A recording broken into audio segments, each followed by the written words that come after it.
नवरात्रि का उपवास और भूखी सास। सास ने पकड़ ली थी नवरात्रि के उपवास रखने की जिद। 9 माताओं के लिए 9 दिन व्रत रखूंगी। मैया की भक्ति में शक्ति है। मैया हमारे परिवार को अपना आशीर्वाद जरूर देंगी। लेकिन अपना शरीर तो देखिए माँ जी, आपका एक पाँव घर में रहता है और एक पाँव डॉक्टर के यहाँ। फिर से बीमार हो गई तो जय माता दी के साथ राम नाम सत्य भी। अरे राम राम राम, कैसी बातें कर रही हो बहू। राम नाम सत्य हो मेरे दुश्मनों का। मुझे व्रत रखने से मत रोको बहू, वरना देवी माँ नाराज हो जाएंगी। नहीं, तुम्हारी सासू माँ नाराज हो जाएंगी। अरे पर माँ, भूखे क्यों रहना है? देवी माँ थोड़ी ना चाहती होंगी कि उनके भक्त भूखे रहें। और आपकी तो सारी मनोकामना पूरी हो चुकी है ना माँ। लालच है बेटा, लालच बुढ़ापे में भी खत्म नहीं होती।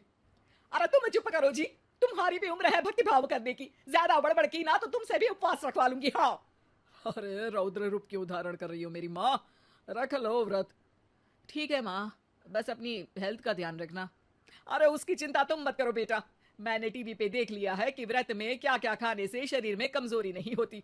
अच्छा ही है, वरना ऐसा ना हो कि 9 दिन के बाद तुम मैया के द्वार की जगह सीधा हरिद्वार। अरे तुम मुझे हरिद्वार क्यों भेजना चाहते हो? क्योंकि अब तुम्हें मायके तो भेजने से रहा। बाबूजी, क्यों माँ को परेशान करते रहते हो? अच्छा माँ, ये बता दो कि आपको व्रत में खाने के लिए क्या क्या चाहिए होगा। सास के सामने सब हार जाते हैं। माँ के कहे सामान को बेटा लेकर आता है। नवरात्रि का पहला दिन है। नाश्ता कर लो, स्वस्थ रहो, मस्त रहो। मेरा व्रत से ध्यान भंग मत करो। अच्छा ठीक है ठीक है, भूख लगेगी तो मेरी तरफ मत देखना। आई बड़ी। तुम कोई खाना हो जो तुमको देखूंगी? आए बड़े। माँ जी, ये लीजिए आपका फरियाली मिक्सचर, इससे व्रत नहीं टूटेगा। अरे इतना सा? दिन भर भूखी रहने वाली हूँ, थोड़ा तो और ला दे। पर ये सब तो सपोर्ट के लिए होता है ना माँ जी, पेट भर के थोड़ी ना खाना होता है। करवा चौथ का व्रत नहीं रख रही हूँ जो कुछ ना खाऊं पीऊं। हाँ यार, ये तो मैंने सोचा ही नहीं। तुम इतने सारे व्रत रखती हो तो मेरे लिए करवा चौथ का व्रत क्यों नहीं रखती? अरे जुबान पे तुम्हारा नाम न रखूं, व्रत क्या खाक रखूंगी तुम्हारे लिए। माँ के कहने पर बहू और भी फरियाली ले आती है, जिसे खाकर माँ डकार मारती है।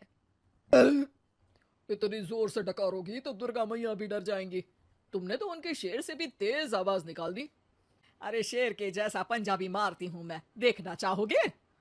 तुम्हें पता है ना, व्रत रखते समय हिंसा वाली बातों से, विचारों से और बुरी चीजों से दूर रहना चाहिए। सही कहा, बुरी चीजों से दूर रहना चाहिए। इसीलिए तो तुमसे दूर जा रही हूँ, दूसरे कमरे में। सास ने कई सारी ऐसी चीजें खाई जिनसे व्रत ना टूटे। बहू, सब्र का फल मीठा होता है। इसका मतलब ये थोड़ी है कि तू मुझे शाम तक फल नहीं खाने देगी। माँ जी, 1 घंटे पहले ही तो आपने इतना सारा। अरे एक खाता ही बना ले, उसमें लिखा करे कि मैंने कितना खाया, कितना पानी पिया। अरे नहीं नहीं माँ जी, मैं अभी फल लेकर आती हूँ। जोर से बोलो। नहीं माँ जी, मैं फल लेकर आती हूँ। अरे ये नहीं, जोर से बोलो, जय माता दी।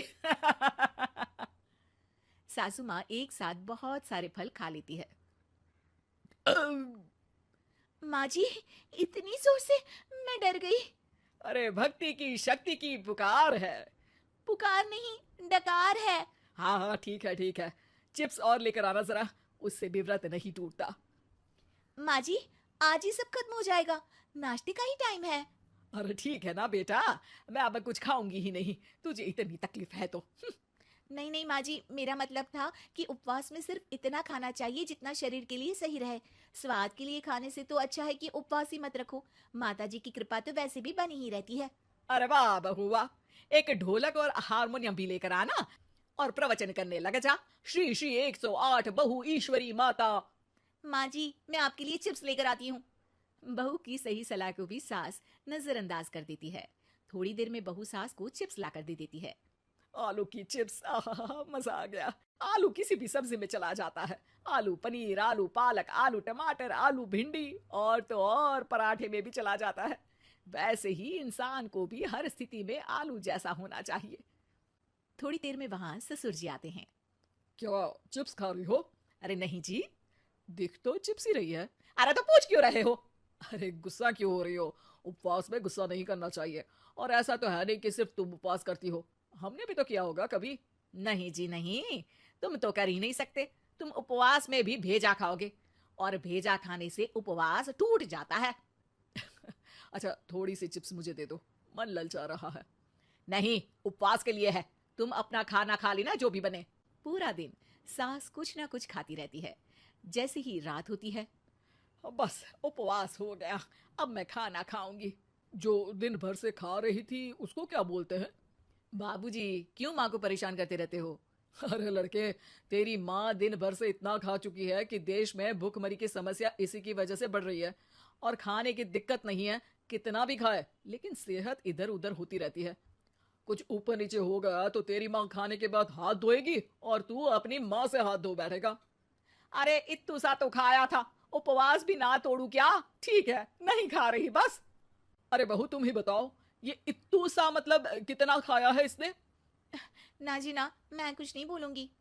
खाना दे रहे हो या नहीं, या 9 दिन बिना जल के उपवास रख लूं? देने के लिए धमकी अच्छी है, सुनने में भी डरावनी लग रही है, पर जैसे तुम्हारी जुबान में स्वाद का खून लगा है ना, तुम भूखी नहीं रह पाओगी। मैं कसम खाती हूँ जी। अरे देखो, कसम भी खाओगी तुम। अरे कुछ और दे दो इसको खाने को। ये ले, दाल चावल खा ले बस। डॉक्टर भी कहते थे कि माँ को आए दिन पेट से जुड़ी समस्या रहती है।